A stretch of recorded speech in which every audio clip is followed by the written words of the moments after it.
Apa hukumnya, apa sah atau tidak jika berwuduk mandi wajib dalam kamar mandi yang dalamnya ada WC? Dulu WC aja, mandi di sebelah ada dindingnya. Sekarang demi efisiensi WC bersatu dengan tempat mandi. Apakah sah mandi wajib di tempat ada WC-nya? Sah, tidak jadi masalah. Hanya saja tak boleh menyebut nama Allah di dalam. Karena Nabi mengucapkan salam 3 kali, Nabi tak menjawab. Assalamualaikum. Nabi diam. Assalamualaikum. Nabi diam. Kenapa Nabi diam? Tak boleh menyebut Allah dalam tempat yang ada WC-nya. Maka berniatnya dalam hati saja. Tapi kalau tak ada, nawaitu raf'al hadasil asghari listibahati sholati fardu alayya lillahi ta'ala. Bismillahirrahmanirrahim. Nawaitu raf'al hadasil akbari. Tapi kalau ada WC, diam. Dalam. Di dalam saja, tak boleh. Sedangkan cincin tak dibawa Nabi ke WC. Nabi kalau mau masuk WC, cincinnya dibuka. Karena cincin Nabi ada tulisan Muhammad Rasulullah. Dibukanya letaknya pintu. Kita jangan letak pintu, hilang. Jika mandi menggunakan bak mandi yang kurang dari 2 kulah, jika percikan air masuk ke dalam bak mandi, apakah mandi itu menjadi sah? Air dalam mazhab Syafi'i bisa menjadi mustakmal. Mazhab Syafi'i tingkat ihtiyat kehati-hatiannya hebat. Makanya tak dimasukkan tangan ke dalam ember. Mazhab Syafi'i. Kalau mazhab Maliki masukkannya tangan, cuci tangan masuk ke dalam. Mazhab Syafi'i hati-hatinya tingkat tinggi. Maka dituangkan dari gayung itu ke tangan, bukan masuk ke dalam. Ini bak, mandi di tepi bak, sampo masuk, sabun masuk, air liur ini pun masuk ke dalam. Lalu diambilnya. Maka alangkah baiknya dari keran yang mengalir diambil, atau baknya besar lebih dari 2 kulah. 2 kulah itu berapa? 60 cm kali 60 cm. Balik dari sini ukur bak-bak kita masing-masing.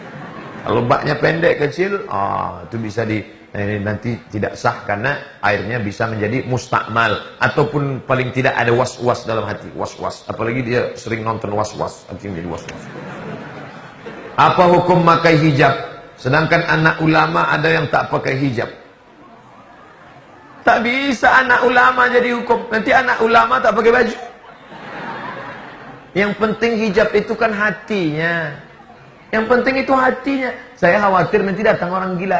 Maaf cakap tak pakai baju. Waktu kita tanya, kok kenapa? Kok kenapa begini? Yang penting itu hatinya pakai baju, katanya. Yang boleh nampak macam anak UPP dari ujung ke ujung, yang nampak hanya wajah dan tapak tangan. Yang dimaksud dengan tapak tangan, zahiruha wa batinuha. Ini sama ini, tutup sampai kemarin. Cucu. Saya bangga UPP bukan Universitas Islam, tapi semangat Islam luar biasa. Dari ujung ke ujung tertutup, jilbab panjang. Wajah boleh nampak, tapak tangan boleh nampak, dan jangan sempit. Di UPP saya belum menengok lagi ada. Jangan transparan, jangan sempit. Tak boleh kain, jarang. Kainnya rapat, pakai lagi dalam. Dan kemudian pula jangan sempit. Ini ada orang pakai jilbab tapi sempit. Sampai menjerit paha itu.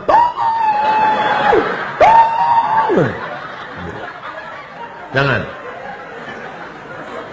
Apa hukumnya membaca Quran dengan langgam Jawa?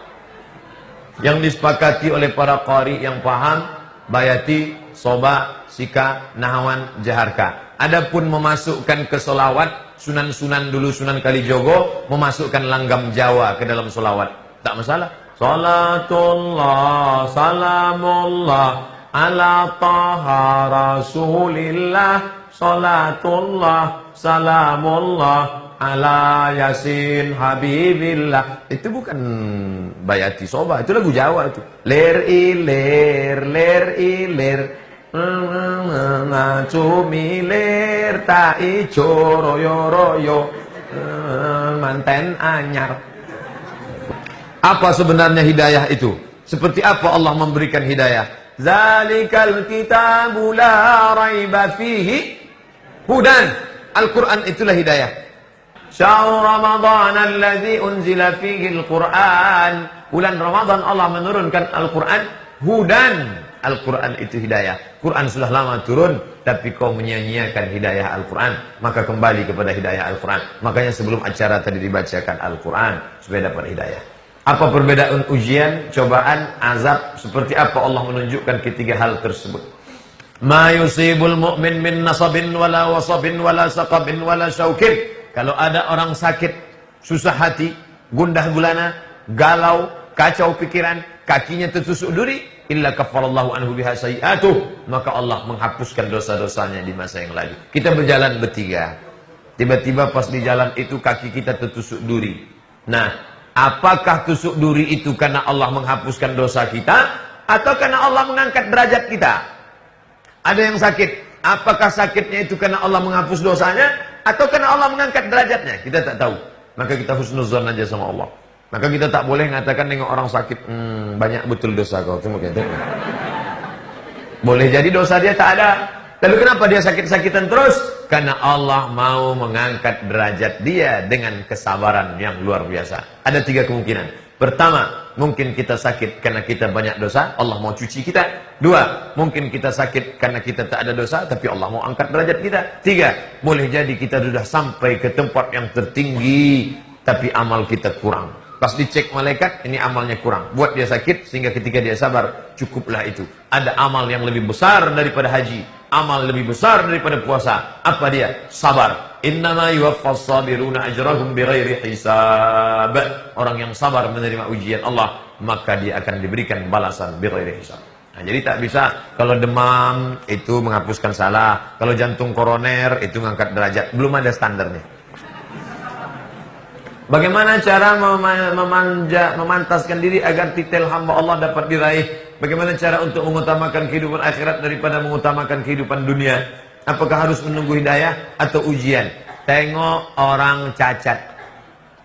Maaf, adik-adik, saudara-saudaraku yang diberi Allah kekurangan, kalian adalah tamu-tamu Allah. Ada yang diberi kurang fisik, ada yang diberi kurang akal, ada yang diberi kurang sehat. Tengok, dia yang kurang cacat, syukurnya hebat. Aku sempurna, kenapa tidak? Tengok orang sakit, pergi ke rumah sakit. Balik dari sini nanti pergi ke Pasir Pengarayan, tengok orang sakit. Kalau security satpam nanya, kamu mau apa? Saya mau nengok orang sakit. Siapa yang sakit? Semua yang sakit mau aku tengok. Yang ketiga, tengok orang mati. Iringi jenazah, tengok kubur orang mati. Akan membangkitkan menjadi hamba Allah. Jangan jadi hamba harta. Dunia ini kalau dikejar tak terkejar, ingin jadi ini, ingin jadi ini. Tapi jangan pula gara-gara ini nanti bawaannya mau mati semua. Kau setelah S1 UPP mau S2 kemana? Dah lah Pak Ustaz, saya mau mati aja. Bolehkah seorang perempuan mengajukan permintaan pada calon suaminya tak mau dipoligami selagi saya masih sanggup untuk memenuhi semua hak suaminya ketika hendak melakukan pernikahan? Ini namanya takabe indak batali. Tidak boleh mengajukan syarat kalau syarat itu dibenarkan agama Islam. Masalah poligami dibenarkan dalam agama Islam. Fankihu ma tabalakum minan nisa'i masna wa thulatha wa ruba'. Fa in khiftum alla ta'dilu, kalau kau tak sanggup bersikap adil, fawahidah. Adik-adikku yang perempuan, kalian tidak perlu terlalu cemas suami ingin nikah lagi. Tengoklah B.J. Habibie. Kurang cerdas apa Habibie? Doktor dari Jerman. Tapi ketika Ainun meninggal, sampai sekarang dia tak menikah lagi. Maka disinetronkan, difilmkan Ainun Habibie. Tak bisa. Jadi jangan kalian seuzon semua ini mau berbini dua. Enggak. Kalaupun ada cakapnya aja itu, hatinya lebih parah dari itu. Bolehkah seorang perempuan bekerja setelah menikah setelah mendapatkan izin dari suaminya? Perempuan boleh bekerja dengan syarat dan ketentuan berlaku 3 syarat. Pertama, izin suami. Izinnya mesti murni. Banyak juga suami mengizinkan istri karena dia ditekan. Abang kalau tak izinkan, tengok. Yang kedua, menutup aurat. Tidak solek-solek jahiliah. Jangan bekerja ke kantor pakai solek, makeup, muka putih, tangan hitam. Bedak Kelly 2 inci. Lipstick tebal minta ampun. Sampai di kantor orang ketawa, awak ketawa. Orang senyum, awak senyum. Rupanya yang disenyumkan orang, awak lupa salah pakai. Kanan hijau, kiri biru. Pertama, izin suami. Yang kedua, jangan solek-solek jahiliah. Yang ketiga, jangan bercampur aduk laki-laki yang tak mahram. Kalau ada tugas keluar kota, ada suami, ada kepala dinas, ada kepala kantor, ada kawan, ada sahabat. Ini boleh. Berapa lama waktu yang diperbolehkan diizinkan oleh suami istri untuk berjauhan setelah menikah karena hal-hal tertentu? Misalnya berjauhan. Tak ada batas waktu. Karena laki-laki ini tak sama. Ada laki-laki yang tinggi, ada laki-laki yang sedang, ada laki-laki yang rendah. Ada yang nafsunya bisa dia tahan sampai 3 bulan, 4 bulan. Ada pula tak tahan. Pagi aja berpisah, petang udah berkunang-kunang dia. Macam-macam. Jadi kenali suami anda itu termasuk tipe yang mana. Kalau dia termasuk yang 300 tenaga kuda, jangan kamu pergi jauh-jauh.